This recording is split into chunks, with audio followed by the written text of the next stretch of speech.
வணக்கம், என் பேர் விஜயலட்சுமி ரவிச்சந்திரன். நான் சென்னை ராயப்பேட்டையிலேருந்து வரேன். சில்வர் ஸ்பூன் சேனலுக்காக மரவள்ளிக்கிழங்கு பாலக்கீரை வடை செய்ய போகிறேன். இப்போ மிக்ஸி ஜார் எடுத்துகிட்டு இப்போ உளுத்தம்பருப்பு கிரைண்ட் பண்ணிக்கலாம்.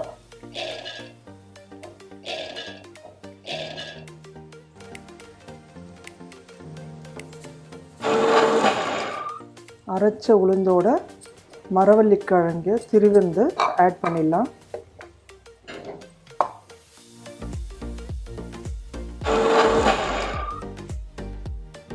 இப்போ இது ஒரு பவுலுக்கு மாற்றிக்கலாம்.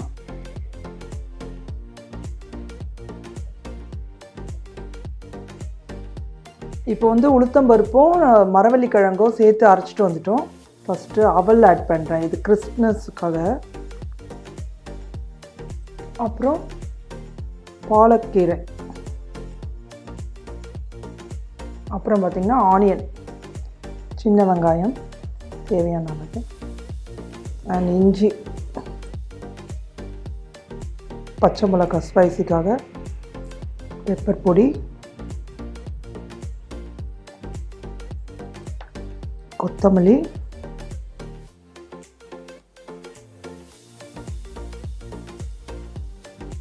கருவேப்பிலை,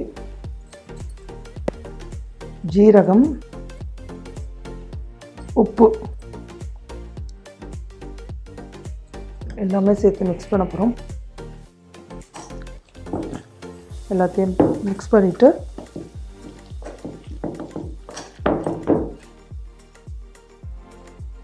ஒரு ஸ்பூன் ரைஸ் ஃப்ளவர் ஆட் பண்ணியிருக்கேன்.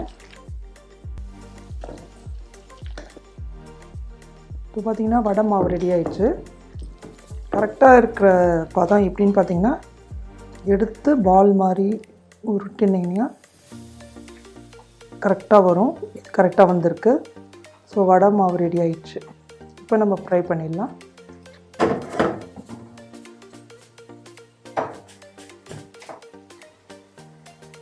எண்ணெய் போட்டுக்கலாம். இப்போ வடை போட ஸ்டார்ட் பண்ணிடலாம்.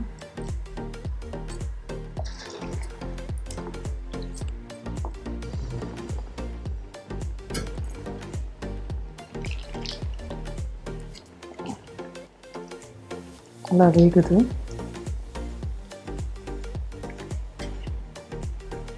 பாருங்க எவ்வளோ அழகாக வருது, சிவந்து வருது.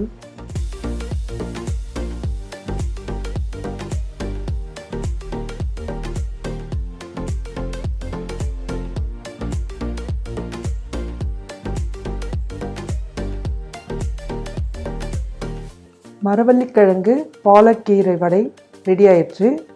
நீங்களும் வீட்டில் செஞ்சு பாருங்கள். மறக்காமல் சில்வர் ஸ்பூன் சேனலுக்கு சப்ஸ்கிரைப் பண்ணுங்கள். மரவள்ளிக்கிழங்கு பாலக்கீரை வடை தேவையான இன்க்ரீடியன்ஸ் இப்போ என்னென்னு பார்க்கலாம். 150 கிராம்ஸ் உளுத்தம்பருப்பு, அவல் 50 கிராம்ஸ் எடுத்திருக்கேன். பெப்பர் 1 ஸ்பூன் எடுத்திருக்கேன். ரைஸ் ஃப்ளவர் 2 ஸ்பூன் எடுத்திருக்கேன். ஜீரகம் 1 ஸ்பூனு, உப்பு தேவையான அளவு, சின்ன வெங்காயம் ஒரு 12 பீஸ் எடுத்திருக்கேன்.